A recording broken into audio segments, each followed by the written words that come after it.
Hey y'all, welcome to Kamira's Kitchen. Today, honey, we are going to get into a peach cobbler that is easy to make, delicious, and I bet you even have most of the ingredients in your cabinet right now. Now, these are the ingredients. Some of them are optional, and I will tell you which ones as we cook. Now, I know y'all saying, girl, that's a can of pears right there. Now, honey, I did not have 4 cans of peaches, and baby, I was not going to go back out to the store. All right. So I made it work. Okay. I'm going to preheat the oven to 350 degrees. And in a 9x13 casserole dish, I am going to add 1.5 sticks of unsalted butter. Instead of melting the butter in the microwave, I am just going to take my casserole dish and place it into the oven while the oven is warming up and the butter will melt. Keep an eye on it though, because you do not want the butter to brown. I have drained the juice from 2 of the cans.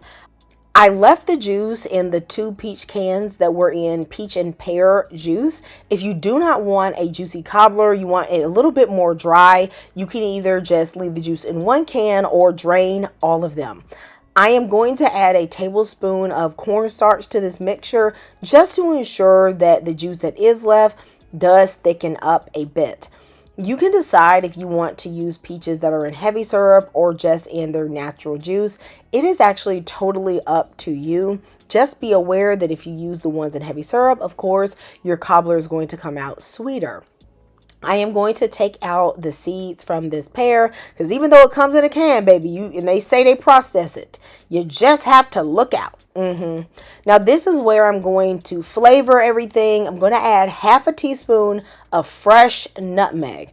And then I am going to add about a teaspoon of cinnamon. This cinnamon is very fresh. If yours is a little on the old side, baby, you might need to add a little bit more, okay? The peach bourbon is optional. I am then going to put in 2 teaspoons of vanilla and just a little bit of lemon juice, maybe about a tablespoon. It really brings out the flavors in the peaches and the spices. And I really would suggest you add this in if you have it. If you don't add it, you can add like 1/4 of a teaspoon of lemon extract. Mix that together, and then we're going to start working on the crust. I am going to use a really simple crust. I'm using 2 cups of self-rising flour. I always love to weigh my flour. This is going to be about 240 grams, but of course you can just scoop it out. To that, I am adding 1 cup of white sugar and about a 3/4 of a cup of brown sugar. The other sugar from the brown sugar, I took out and I placed it to the side. I'm going to use that later. Add 1/4 of a teaspoon of cinnamon, a touch of vanilla, and 2 cups of whole milk. Now, me personally, I don't do that skim milk, baby. It don't come out the same. It don't got that fat to give it that flavor in it. You want to mix this until it is just combined. Don't worry about if there's a little bit of lumps. Nothing like that, okay? It doesn't matter. It's still going to work out. My butter is now melted. And right into this dish, I am going to add the crust. I am not going to mix it. I'm not going to stir it around. Don't do any of that. Then I'm going to plop in all of my fruit and the juices. Be sure to spread everything around evenly. You see all the juice that I have? This cobbler is going to be on the little bit on the juicier side. So remember, just use less if you want it to be a little bit more dry.